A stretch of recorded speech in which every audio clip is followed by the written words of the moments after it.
Business on the Brew. We're here with Adam and Chris from Osceola Solar, and there's a lot of solar news this week, right, guys? First, earlier this week, the state Senate unanimously passed a new tax credit bill. That could help you guys out tremendously, right? Yeah. I mean, the way the taxes break down is you get 30% tax credit from the Fed, 10% from the state, as well as instantaneous no gross receipts tax. Right. So essentially, you're looking at 47%. For a savings on a system. Right. And you guys at Osceola install and sell solar panels on Correct. homes, Yep. homes and commercial uses. Absolutely. And there's been a lot of talk this week. Of course, we've been talking about Solar City, Elon Musk's new company moving into Albuquerque, New Mexico. Are they really the 800-pound gorilla?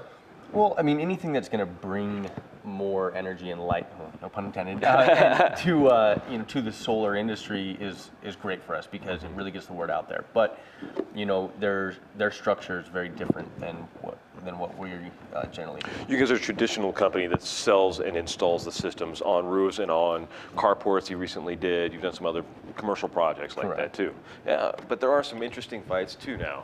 In the PRC right now, P&M and the solar guys are kind of going head to head. Am I right? Yep.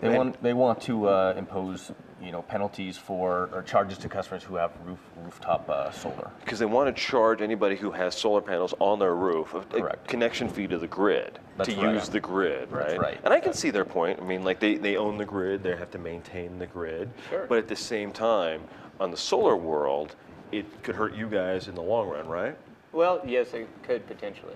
How so? Well, I mean, it just makes it where not only are people a little bit more scared to do it because no one likes penalties or tariffs or anything, but more of a social, I guess, hit it would be than. You're worried about the impact that it might have on just the idea of solar more than the actual business of solar. And the message it sends to people who are in the solar business, like, don't come here because our utility isn't friendly to solar. Is that what you're worried about? Correct. And this is a fight that's been going on in Arizona for a while.